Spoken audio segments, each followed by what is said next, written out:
राजस्थान की पूर्व मुख्यमंत्री वसुंधरा राजे एक बार फिर से एक्टिव हैं और इसी क्रम में पूर्व मुख्यमंत्री और भाजपा की राष्ट्रीय उपाध्यक्ष राजे ने रेवदर के सिंगाली खेड़ा में अंजनी माता मंदिर के प्राण प्रतिष्ठा समारोह में शिरकत की।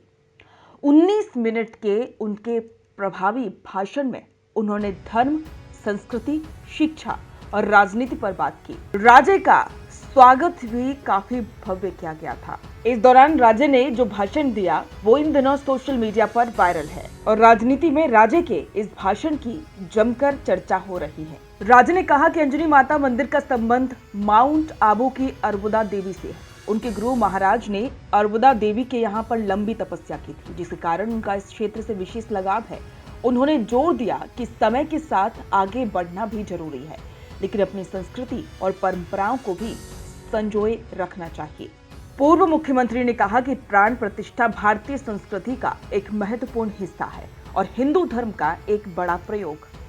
सनातन धर्म मानवता को जोड़ता है और देश को गौरवशाली बनाने की प्रेरणा देता है। उन्होंने कहा कि भगवान की सच्ची पूजा मानव सेवा से होती है। राजे ने सभी से जाति की सीमाओं को तोड़कर एकजुट होकर आगे बढ़ने की अपील की।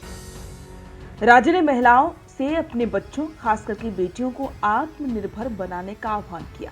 उन्होंने कहा कि अपनों से रिश्ते अनमोल होते। राजे ने सिरोही की तारीफ करते हुए कहा कि ये जिला तलवार बनाना और उसे म्यान में रखना दोनों जानता है। उन्होंने एक कविता के जरिए सेवा का संदेश दिया, जिसमें किसी के दुख को कम करने की बात भी कही गई। इसके अलावा राजे ने अपने 25 साल के राजनीतिक सफर को याद करते हुए कहा कि उतार चढ़ाव आए, लेकिन जनता का साथ उनकी ढाल बना।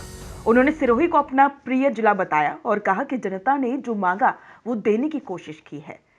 समारोह में कैबिनेट मंत्री जोगाराम पटेल, राज्य मंत्री ओटाराम देवासी, सांसद लुम्बाराम चौधरी, विधायक समाराम गरासिया, जीवाराम चौधरी सहित कई नेता मौजूद थे। राजे ने सभी से अपने परिवारों को मजबूत करके राजस्थान को नई ऊंचाइयों पर ले जाने का आह्वान किया।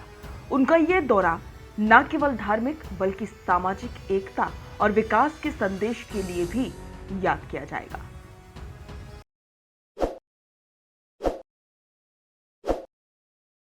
ताज़ा खबरों के लिए विजिट करें द फैक्ट इंडिया की वेबसाइट और डाउनलोड करें द फैक्ट इंडिया ऐप।